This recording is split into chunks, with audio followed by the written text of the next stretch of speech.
حضور سے پوچھا گیا حضور جو ہے وہ ایمان کیا ہے؟ فرمایا جب نیکی تجھے خوش کر دے اور برائی تجھے پریشان کر دے تو سمجھ لے کہ تو مومن ہے۔ ہاں کبھی ایسا بھی ہوتا ہے کہ اندر مر جاتا ہے، ضمیر مردہ ہو جاتا ہے، پھر گناہ کرنے کے باوجود بھی انسان کچھ محسوس نہیں کرتا، اور یہ بدترین کیفیت ہوتی ہے کسی شخص کی۔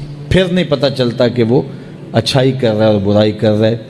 وہ مکر و فریب اور دجل و تلبیسات کے رنگ جمانے کے بعد بھی اپنے ساتھیوں سے داد وصول کر رہا ہوتا ہے کہ میں نے حد نہیں کر دی، میں نے کمال نہیں کر دیا۔ وہ جھوٹ کو بھی آرٹ سمجھ لیتا ہے، فن سمجھ لیتا ہے۔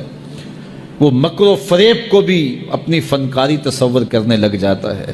وہ کسی کو دھوکہ دینا، کسی کو مکر و فریب میں پھانس لینا، اس کو اپنے فن کا کمال اور بانکپن اور عروج سمجھنے لگ جاتا ہے، اور اس پہ اسے خوشی ہوتی ہے کہ میں نے بہت تیر مار لی۔ میرے حضور نے فرمایا تم میں سے ہر شخص جو ہے وہ اپنے ماتحت لوگوں کے معاملے کے اندر مسئول ہے، اس سے پوچھا جائے گا، اس سے سوال ہوگا۔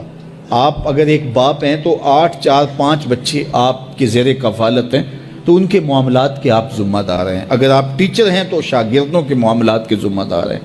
اگر آپ ایک فیکٹری بنائی ہے اور 200-300 لوگ وہاں کام کر رہا ہے، تو جتنی آپ کی ذمہ داریاں جو ہے وہ بنتی ہیں تو ان کو وہاں آپ نبھائیں گے۔ اور اگر آپ ہادی قوم ہیں، رہنمائے قوم ہیں، تو پھر اس حساب سے آپ کی ذمہ داریاں بنتی ہیں۔ اب بتائیے یہ معاشرہ جس معاشرے میں ہم جی رہے ہیں، یہ عدم برداشت کا کلچر ہے۔ یہاں آپ ایک دکاندار سے بھی سودا لینے جائیں اور 1 سے 2 مرتبہ اس کو 1-2 بات پوچھیں تو وہ تلخ ہو جاتا ہے، حالانکہ اس کی تو دکانداری ہے تو اس کو تو سننا چاہیے، لیکن معاشرے کے اندر تلخی اتنی آ گئی ہوئی ہے، عدم برداشت ایسے پیدا ہو گئی ہے کہ اب مجھے بتائیے کہ وہ شخص جس کا فائدہ ہے تو وہ بھی آگے سے تلخ ہو رہا ہے، تو پھر اس معاشرے کی گراوٹ کا آپ اندازہ کر سکتے ہیں۔ ممبر و محراب سے ہم دیکھتے ہیں کہ ایسے ایسے تلخ جملوں کے تبادلے ہوتے ہیں کہ بعض لوگ یہ سمجھتے ہیں کہ یہ ممبر پہ بیٹھنے والا جو شخص بول رہا ہے، یہ جو یہاں سے کہہ رہا ہے یہ دینی ہے۔ ہمارے ہاں اتھارٹی اللہ کے رسول ہیں صلی اللہ علیہ وآلہ وسلم۔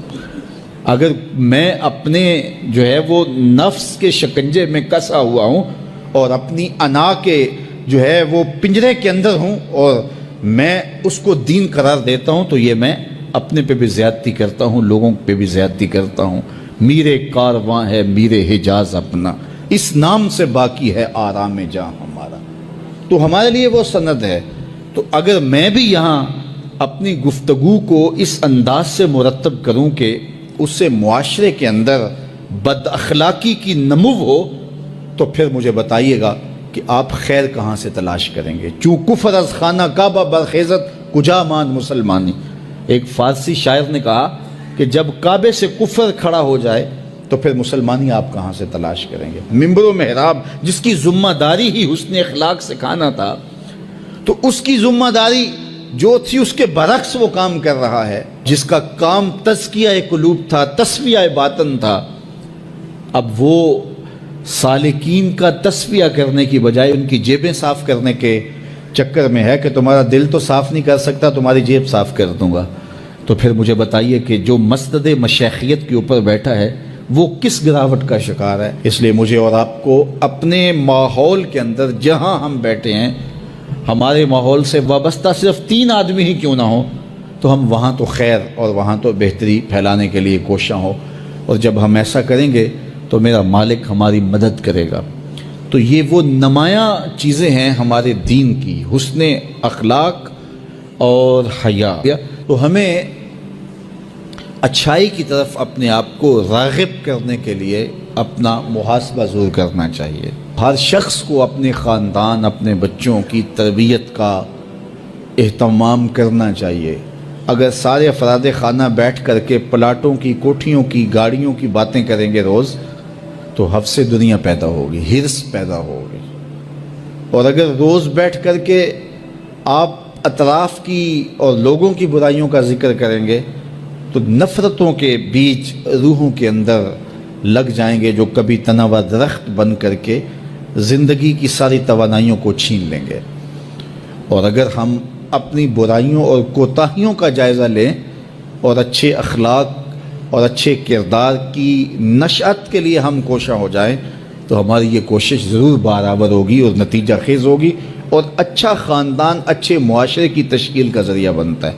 فرد سے خاندان بنتا ہے، خاندان سے پھر معاشرہ بنتا ہے، اور اچھے معاشرے پھر آگے کوئی کارہائے نمایاں سر انجام دے سکتے ہیں۔ تو دور موجود کے اندر جہاں ہم اپنے ہمسایوں سے، رشتہ داروں سے، اپنے ملنے والوں سے، معاشرے میں، چلتے ہوئے بازار میں، گزرگاہوں میں لوگوں کے ساتھ رویے، تلخ جملے اور جو ہمارا انداز تکلم ہوتا ہے، یہ ہمارا دین کیا کوئی بھی صائب معاشرہ اس کی اجازت نہیں دیتا۔ اس لیے ہم خوبصورتی کو اپنا شعار زندگی بنائیں اور اپنے رویوں میں جمال پیدا کریں، رویوں میں خوبصورتی پیدا کریں، تاکہ ہماری بولی روحوں کے اندر اترے اور من میں روشنیوں کا ساماں کرے۔ عدم برداشت کے کلچر کو ختم کر کے برداشت کے ماحول کو پیدا کریں، حیا باختگی کے ماحول کی بجائے حیا کی کوپلیں پھوٹیں، اور آنکھوں میں، رویوں میں، انداز تکلم میں اور انسان کے دیگر امور زندگی کے اندر حیا اور خوبصورتی کے لہجے پیدا ہوں۔ ہماری زبان جو ہے وہ ایسی خوبصورت باتوں سے مزین ہو کہ قیامت کے دن جب نامہ اعمال رکھا جائے تو حسن خلق کا وزن ہمارے گناہوں کو کم کر دے اور ہماری نیکیاں حسن خلق کی وجہ سے بلند اور بالا۔ دین اخلاقی قدروں کی سربلندی کا نام ہے، اور مادی ترقی اور مادی عروج یہ بالکل ثانوی حیثیت رکھتے ہیں۔ آسمانی کتب نے خیر کی حوصلہ افزائی کی ہے، شر کی حوصلہ شکنی کی ہے۔ نبیوں نے، مصلحین امت نے ہمیں بتایا ہے اچھی قوموں میں اخلاقی قدروں کی پذیرائی کی جاتی ہے اور برے اخلاق پر مذمت ہوتی ہے، یہ دنیا کے اوپر مروج ہے۔